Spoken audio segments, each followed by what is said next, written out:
Alright, it's time for the solutions for the exponential versus linear functions using technology. On each of these, you need to put it in a calculator and get the graphs and use your intersect function to get these intersect values where the two functions cross. And once you have that, you'll pretty much have these graphs like I have on all of these. I just drew it on here so I know what it looked like and what you should get pretty much on your calculator. And then you need to answer to get these three parts here. Were the two functions the same? Well, that's the x values for these two intersection points. So you got x equals negative 1.45, and the other one's x equals 1. Next one's asking where is f greater than g?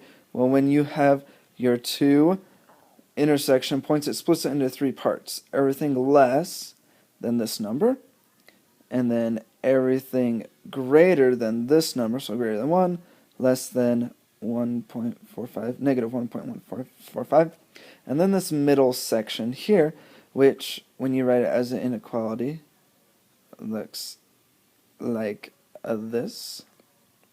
So lower number less than x less than higher number. And that'll give you all the pieces that you're going to be using for all of these problems. Where is f greater than g? Well, the curved one's f and the straight one's g. So it's greater over here on the right side and on the left.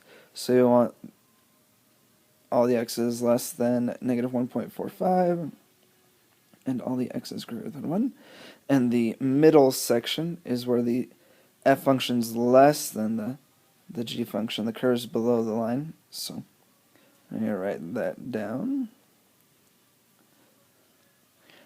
Alright, so there's that one. Moving on to the next one, and again, it's all going to be pretty much the same. 2 is a weird one, because these two functions actually don't intersect at all, so you're going to have none here. Next one's asking where is f greater than g? Well, f's the exponential, and that's up above the linear one everywhere, so that'd be all real numbers.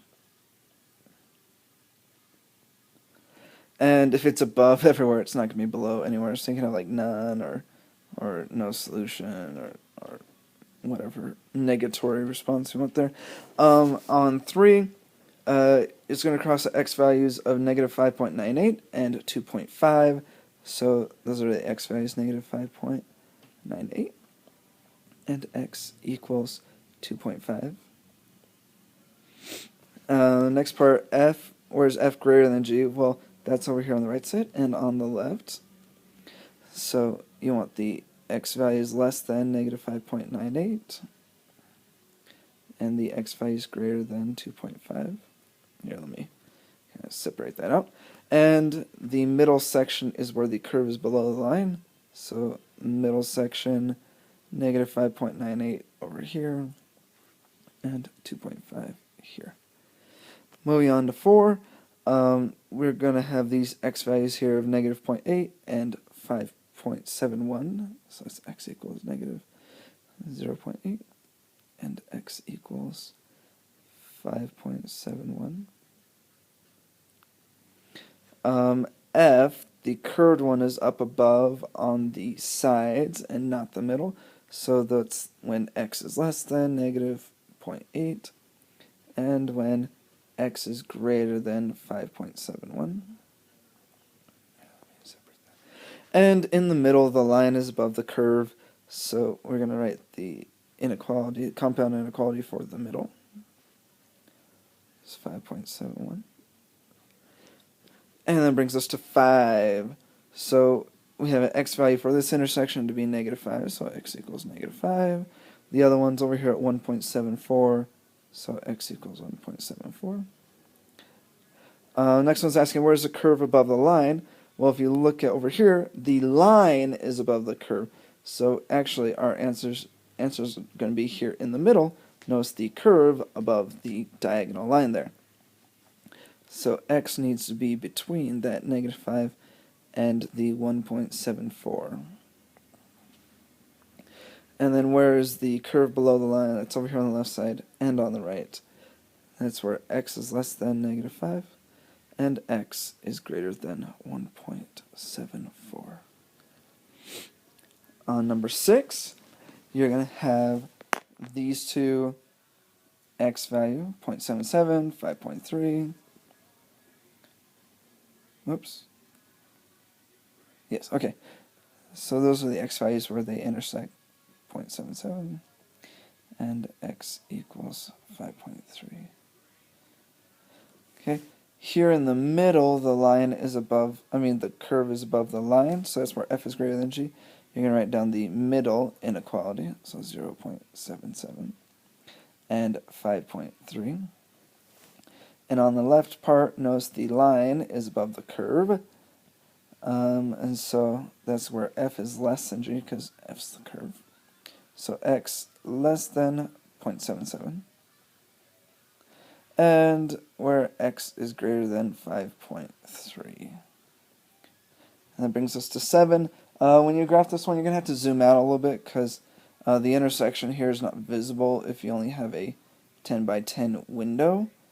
Anyway, it comes out to be at negative 12. So when x is negative 12, and the other one is 2.43, so when x is 2.43, those functions are the same height, same value. Here in the middle, the curve is above the line, so that's where f is greater than g. You want x to be between those, negative 12 and 2.43. And then the curve is below the line over here on the left side, and on the right side, that's where x is less than negative 12, and where x is greater than 2.43. And finally, number 8, we have an intersection at negative 0.54. So x equals negative 0.54. And the other one is going to be here at 18.67. Again, you need to be zoomed out a little bit. If you do zoom out once there at the center, you'll have this and be able to see it.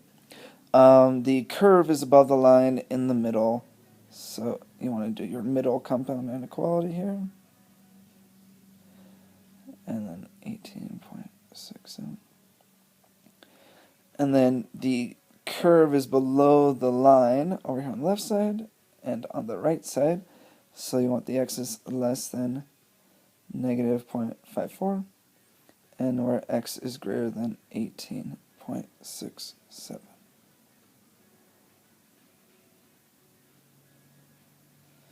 Alright, and that's the whole thing.